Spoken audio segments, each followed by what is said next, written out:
მოგესალმებით. დღეს საინტერესო ტექსტს განვიხილავთ. თქვენ გაგვიზიარეთ მღვდელ გიორგი წერუძეს მასალა. დიახ. სათაურით ერთმორწმუნეობა. ხელში აფეთქებული ყუმბარა. საკმაოდ ძლიერი ნათქვამია, არა? ნამდვილად. და ეს ტექსტი ვფიქრობ, ბევრ კითხვას აჩენს იმასთან დაკავშირებით, თუ როგორ ვუყურებთ ურთიერთობებს.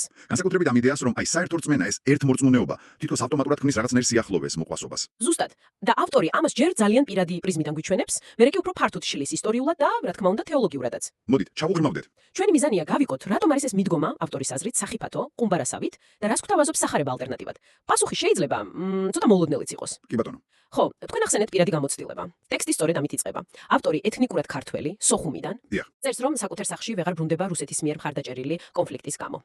და პირდაპირ საუბრობს რუსეთის ეკლესიის ქმედებებზე აფხაზეთში. ხო, ამბობს, რომ ეს ქმედებები ეწინააღმდეგება საქართველოს ტერიტორიულ მთლიანობას.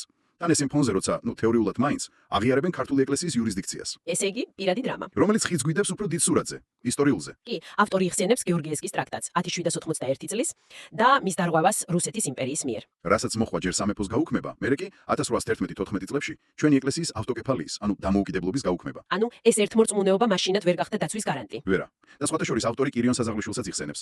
ის ხომ რუსიფიკაციას ებრძოდა. მახსოვს კი. და ამტკიცებდა კიდეც, რომ ქართულ კულტურას, ქართლის ცხოვრებას, ჩვენს გალობას ჰქონდა გავლენა რუსეთზე. ანუ ხედავთ, ისტორია გვეუბნება, რომ მარტო საერთო რწმენა საკმარისი არ არის. ნამდვილად არ არის. ურთიერთო პატივისცემის გარანტი. გასაგებია. ესე იგი, ისტორია ერთია, მაგრამ აქ არის ცენტრალური თეოლოგიური მომენტიც, კეთილი სამარიტელის იგავი. ამის ახლებური წაკითხვაა რა. დიახ, და ეს ძალიან მნიშვნელოვანია. ავტორი ამბობს, რომ ჩვენ ხშირად ფიქრობთ, რომ მოყვასი არის ნებისმიერი ადამიანი, ვისაც დახმარება ჭირდება. ან უბრალოდ ვინც ჩვენ გვერდითაა. ხო, ეს გავრცელებული აზრია. მაგრამ იგავში ნახეთ იესო რას ამბობს. როცა ეკითხებიან, ვინ იყო დაჭრილის მოყვასი, ის პასუხობს, ვინც წყალობა უყო მას. ანუ სამარიტელი. ანუ აქცენტი კეთდება არა იმაზე, თუ ვინ იყო ის. არამედ იმაზე, თუ რა გააკეთა. მოყვასობა აქტიური ქმედებაა, ნებაყოფსლობითი. ეს არის კომუნიაში, ანუ ურთიერთობაში, ერთობაში შესვლა. კომუნია. ანუ ეს რაღაც უფრო ღრმაა, ვიდრე უბრალოდ დახმარება. დიახ, ეს არის ონტოლოგიური კავშირი. ანუ ისეთ დონეზე კავშირი, რომელიც სიცოცხლეს გვაძლევს, გვიქმნის. მოყვასი ისაა, ვინც გადამწყვეტ მომენტში სიცოცხლის შენარჩუნებაში გეხმარება. ეს არსობრივი კავშირია. გასაგებია.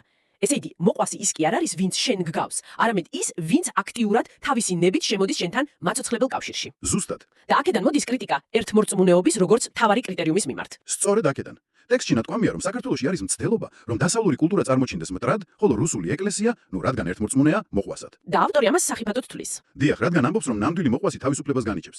ის იოანეს ძიძიულას იმოწმებს. ცნობილი თეოლოგი. კი, რომელიც ამბობს, რომ ქრისტიანობამ თავისუფლება უნდა შეინარჩუნოს. ეს სიყვარულის თავისუფალი მოძრაობაა და არა იძულება. ანუ ურთიერთობა, რომელიც მხოლოდ მსგავსებას ეფუძნება და სხვის განსხვავებულის მიმართ დახურულია. შეიძლება ზიანის მომტანი იყოს, როგორც იმ მღვდელმა და ლევიტელმა გვერდი აუარეს გაჭირვებულ სიგავში. მათ ხომ საერთო რწმენა და წარმომავლობა ჰქონდათ დაჭრილთან, მაგრამ მოყვასები ვერ აღმოჩნდნენ. მაშინ შევაჯამოთ, ვინ არის ჩვენი მოყვასი ამ ტექსტის მიხედვით. მოყვასი განისაზღვრება არა იმით, ვინ არის ის მისი იდენტობით რწმენით. არამედ იმით, თუ რა სახის ურთიერთობაში შედის შენთან. ეს არის აქტიური წყალობის, კომუნიის, სიცოცხლის მხარდაჭერის ურთიერთობა. ანუ სტატუს მნიშვნელობა არ აქვს. ტექსტი პირდაპირ ამბობს, სხვა ავტომატურად არ გახდება მოყვასი და იმავენაირად მორწმუნე არ იკავებს ამ პოზიციას პრივილეგიით. ანუ რწმენა პრივილეგიას არ გაძლევს. მოყვასის სიყვარული ამ გაგებით ღმერთის სიყვარულს უტოლდება, რადგან ორივე სიცოცხლეს გვაძლევს ურთიერთობით. ძალიან საინტერესოა. ესე იგი, მთავარი გზავნილი ასეთია.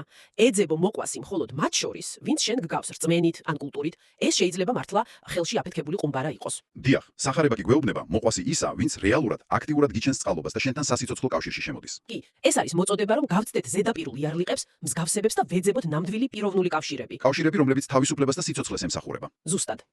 და ბოლოს, მოდით თქვენ, ჩვენო მსმენელო, დაფიქრდით. თქვენს ურთიერთობებში რას ანიჭებთ უპირატესობას? იმას, რომ ადამიანი თქვენ გგავთ, თქვენიანია, იდენტობით, თუ იმას, როგორ იქცევა ის თქვენ მიმართ, განსაკუთრებით რთულ დროს, თუნდაც ის სრულიად სხვა იყოს თქვენგან, როგორ ცვლის ეს კითხვა თქვენს ხედვას.